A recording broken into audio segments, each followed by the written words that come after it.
Good morning, fellow comrades.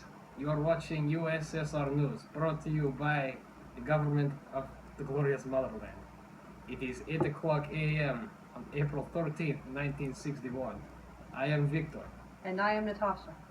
This morning's top story, U.S. President's words on Cuba. The American President, John F. Kennedy, has given a firm pledge that the U.S. Armed Forces would not intervene in Cuba under any conditions, and he said he would be opposed to any attempt to mount an anti-Castro offensive from the U.S. after Cuba's old American-supported dictator, Fulgencio Batista, was overthrown by Fidel Castro and his revolution. Radio Moscow broadcasted that the CIA would be using paid criminals to invade Cuba within the week. U.S. President Kennedy then reduces B-26 bomber numbers from 16 to 8. That is all for today. Thank you for tuning in. Goodbye.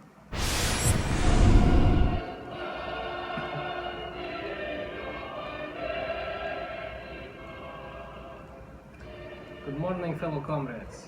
You are watching USSR News, brought to you by glorious motherland. It is 8 a.m. on April 14th, 1961. I am Victor. And I am Natasha. This morning's top story: Cuban exiles depart from Nicaragua. We have reported that Americans supported Cuban exiles called Brigade 2506 have departed from Nicaragua. Brigade 2506 is a group of exiled Cubans who trained and supplied by America and CIA. 1959, Fidel Castro and his supporters overthrew President Fulgencio Batista. Batista was corrupt dictator, but was pro-American and was allied to American companies. American companies owned almost half of Cuba's sugar plantation and majority of country's cattle ranches, mines, and utilities. He did not restrict much of their business operations. He was also anti-communist. When Fidel Castro overthrew him, America lost their ally in Cuba and wanted to overthrow Fidel Castro and his rebellion. That is all for today. Soviet Russia, dog feed you!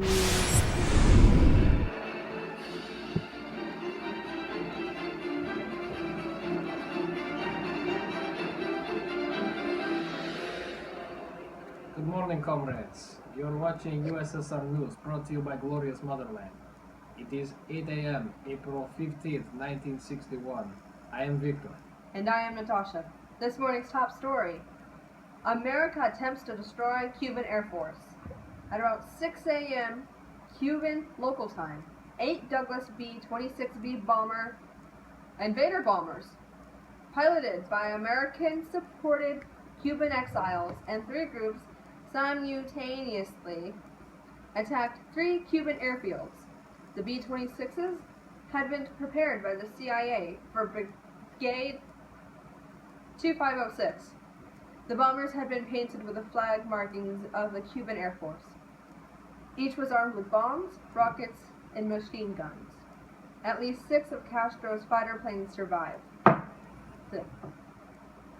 Cuban Foreign Minister Raul Roa accuses U.S. of air attacks.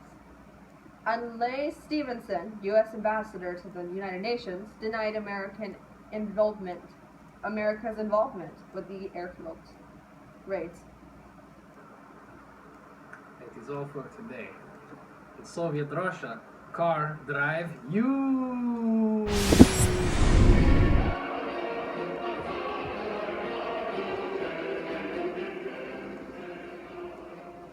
Good morning, fellow comrades. You're watching USSR News, brought to you by glorious motherland. It is 8 a.m. on April 16, 1961. I am Victor. And I am Natasha. This morning's top story: Kennedy cancels follow-up air raids, and Castro announces that Cuba is socialist state.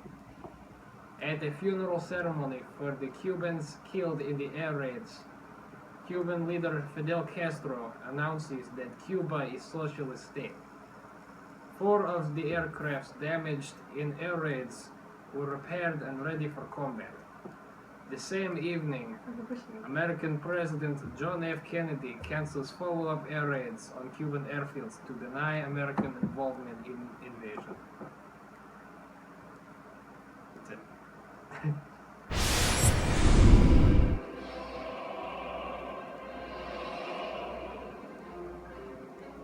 Good morning, comrades. You're watching USSR News, brought to you by the Motherland. It is 8 a.m. on April 17, 1961. I am Victor. And I am Natasha. This morning's top story. Brigade 2506 begins their invasion of Cuba. In the early hours of the morning, about 1,400 Cuban exiles called Brigade 2506 began to land on the coast of the Bay of Pigs. At dawn, exiles came under attack from the fighter planes of Castro's Air Force. 2 important supply ships were quickly sunk by Castro's militia. The exiles have been met with extreme resistance and counterattacks. Castro had already known about the plot to overthrow him and prepared his forces. Castro had went on Cuba's nationwide network and announced that the invaders were exiled Cubans trying to destroy the revolution. It is all for today.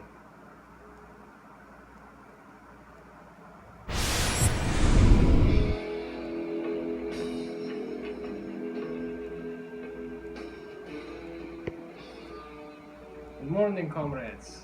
You are watching USSR News, brought to you by the glorious Motherland. It is 8 a.m. on April 18, 1961. I am Victor. And I am Natasha. This morning's top story. The brigade begins to run out of ammunition and options.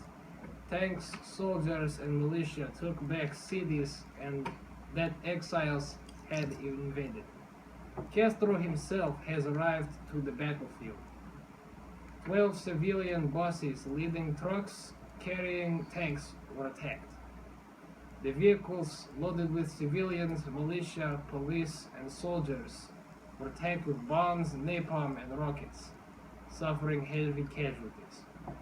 The brigade leader begs for help from nearby American warships. President John F. Kennedy refuses to grant permission for the Navy to engage. It is all for today.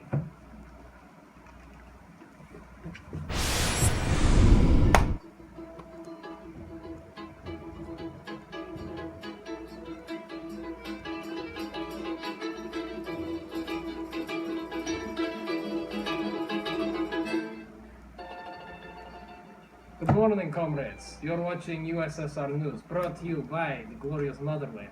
It is 8 a.m., April 19, 1961. I am Victor. And I'm Natasha. This morning's top story. American forces and Cuban surrender. 2 B-26 bombers were shot down and four people were killed. The brigade retreated to the beach in an attempt to escape the onslaught of Castro's forces. With ammunition gone and no help from the American forces, the last of Brigade 2506 surrenders. And Cuba? Castro is celebrated for defending against the invasion. American President John F. Kennedy denies the U.S.'s involvement with the invasion. We have an interview with one of the soldiers of Castro's forces. We are here in the jungles of Cuba with one of Castro's soldiers, Roberto. Tell me, Roberto, what has happened here over the last few days? Well, Americans tried to invade and take Castro out of power and crush the revolution. The Americans sent exiled Cubans trained by the CIA and tried to overthrow the revolution. But we outgunned and outpowered them for the revolution. Well, there you have it. America tried to invade and take Castro out of power. And the revolution. And the revolution.